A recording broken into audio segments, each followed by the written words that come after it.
or listening to a podcast from Glenstone Abbey.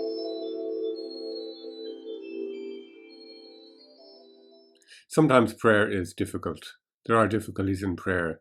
And so what I'd like to do in these few minutes is to point out some classic difficulties that we often may have and to suggest some helpful ways of thinking about those and perhaps finding a remedy.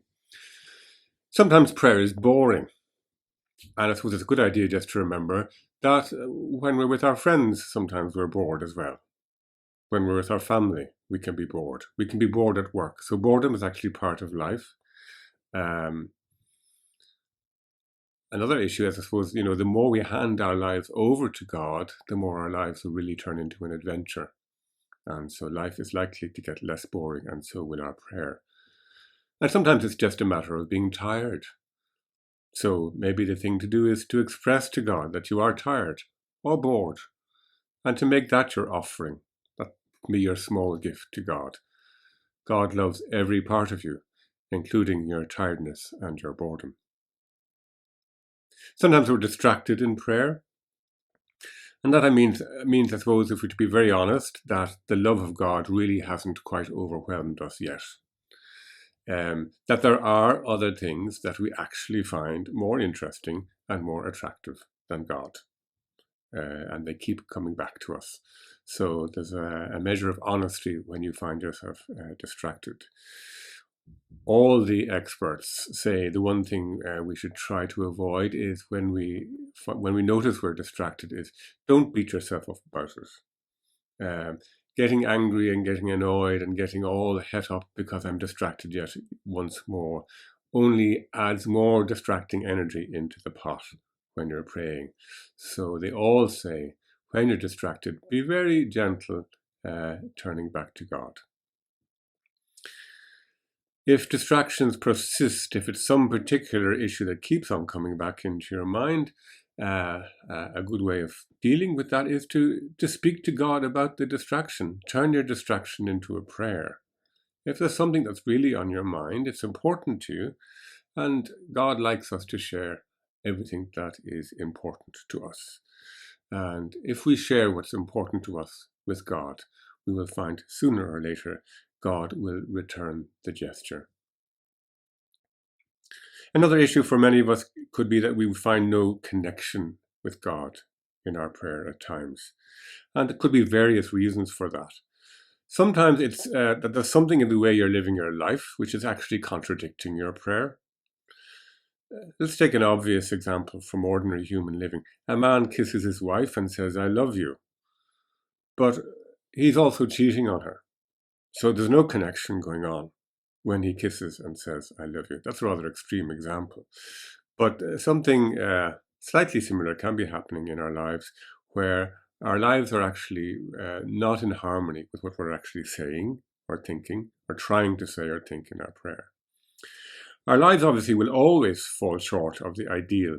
So I think there's no need to get het up and anxiously dig for dirt in your life if you feel no connection with God. It's just that sometimes there's something rather obvious that needs to be put right. Another reason why we sometimes feel no connection with God is that we're actually holding ourselves back from God in prayer. Sometimes we instinctively censor the more painful aspects of our lives and we don't express them to God. So maybe I'm disappointed with God, or afraid of God, or angry with God, or maybe I don't trust God. And maybe my prayer is to actually say that and to express it and to be real with God.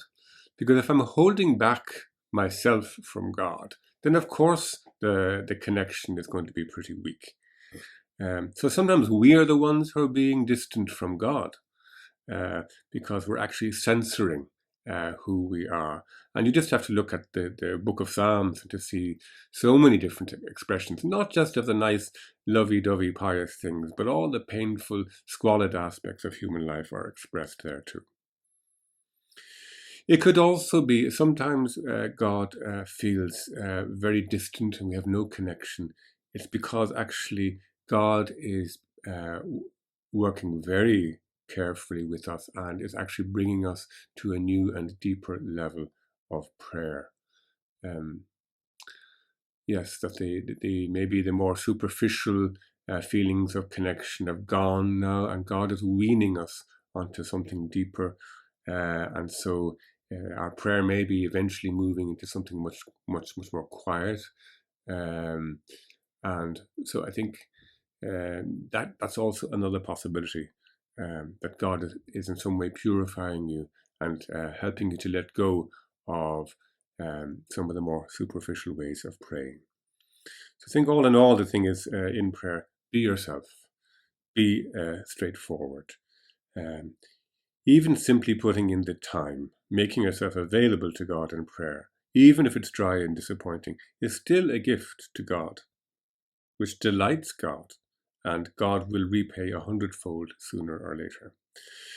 There is one big piece of fake news that keeps on getting in our way in all of this, and that's the idea that God is not with us.